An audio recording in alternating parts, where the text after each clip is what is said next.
Hey everybody, welcome back to another Diecast review. Today we are taking a look at a throwback to last year, I guess. This is the car that ran at the Darlington Raceway in the fall for Chase Elliott. Obviously, with all the news, or not news, but all him making a lot of headlines for being injured for the next few weeks. Figured I'd do a couple of Chase Elliott reviews today. Also, I just had them to get done, so we're going to do those, and then lots of them. Anyway, so this is the Children's Healthcare of Atlanta car. He ran this at Darlington, first race of the round of 16 last year. It is a standard Elite version, so you can see we have the Elite box here, 2022 season. We won't have to deal with this box for much longer. 2023s are coming. So here we go. One of 433 of this car. And, so that's kind of what we got for our detail there. Obviously, it's not a race version, so there's no stickers or race win cards or anything to look at there. Just get it right onto the diecast itself. So you can see the color is very similar to last year's in terms of it's not an actual paint scheme. What they do is they actually take a colored template, and they turn that template into the car. So last year it was kind of a gold and black pencil drawing, I guess is what I would call it. And this one is a little bit more of a crayon version. So you can kind of see there's a couple of dogs here on the left side, a couple of flowers as well. You can see how that blue, that nice bright blue, really does pop on the car. Look at, I mean, when you see a car like this, very bright, moving around. Obviously, you can see the bright yellow windshield banner and bright yellow spoiler for the playoff markings on these cars. Round of 16 for the Cup Series playoffs there as well.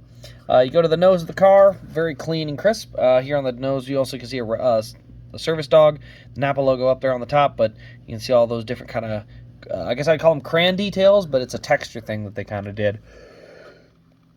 Here you go on to the right side, you can see we got a service dog there, and over here as well.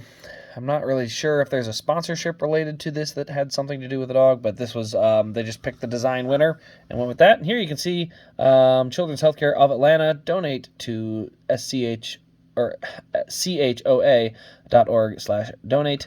You can see that bright yellow tall spoiler here on the back for the covering the trunk. But you can see it's on the deck lid, but it covers the trunk. Here you can see Napa Auto Parts back here, and designed by Danny Gamble. Danny Gamble, it says, was the designer of the car. Moving around back to the front, you can see here we've got the black splitter at the very base. Like I said, we do have the playoff banners. Roof flaps do deploy there. And like I said, last year's was a black and gold version, so this one just happens to be a more of a bluish with pink numbers. So overall, it's always a great story behind this car. The car itself doesn't always look, the best. But you know, when it's designed literally with crayons and paper, it's like, what is your expectation for it to be? So really with these cars, it's more about a story than anything else, but I always am, of course, a sucker for playoff banners, so can't exactly ignore them, on my own. So anyway, guys, so that'll pretty much wrap up this diecast review. Let me know your thoughts in the comments below. Also, turn on the bell and subscribe for more NASCAR diecast content. We'll have one more coming out later today, another Chase Elliott car, and so stay tuned for that. Thanks for watching, guys, though. This has been Race Craze, and we will see you in the next diecast review.